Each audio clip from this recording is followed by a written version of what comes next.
What about this issue of forced marriage? Forced marriage, where Muslim men are forcing their daughters to get married to who they want them to get married to. This is un-Islamic. This is cultural.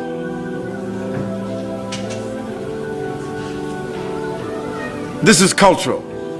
This is un-Islamic. There's nothing in Islam called forced marriage. Those who are doing it based on their tribal, ethnic, cultural practices.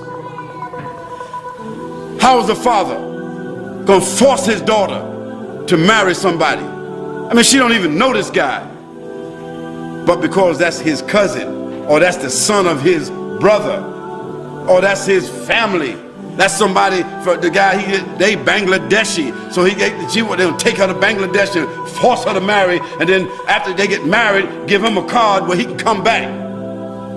No, no, no. This is oppressive. This is repressive. This is un-Islamic. Also, it's unconstitutional. As a matter of fact, I think that in New Zealand, it is also against the law. I think that in the UK, it's against the law. In America, it's against the law. And it should be against the law, because nobody has the right to do that. However, if a father has a daughter that is 16 and he thinks that she's a little bit active,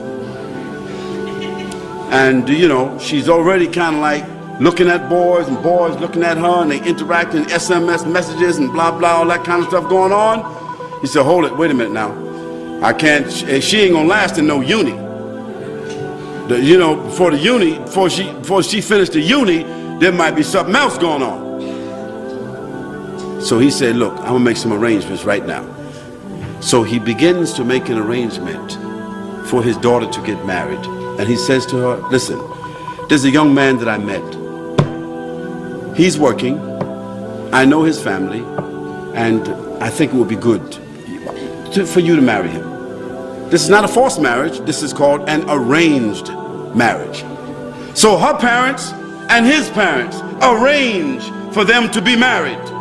And those people, they agree. Those young people agree.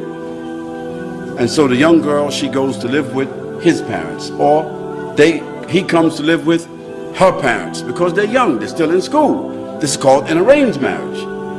Islam says nothing wrong with that. There's nothing wrong.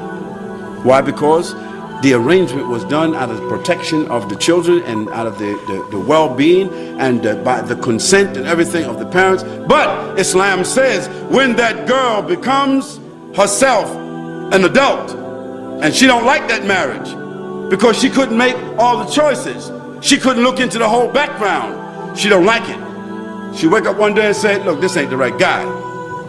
Or he's not really working. He was working, but he's not working now. He doesn't want to go to school. I finished school. This guy, you understand, want to sweep the streets and hang out in the streets. I'm going to become a doctor. It's not going to work. She has the right to annul that marriage. That's what Islam says. So we say that's fair. She got married out of the consent, out of the will of her parents, out of concern of her parents, to protect her, to protect the honor of the family and everything. But when she gets to become an adult, she can make her own decisions, and she can do what? She can annul that marriage. So there is no forced marriage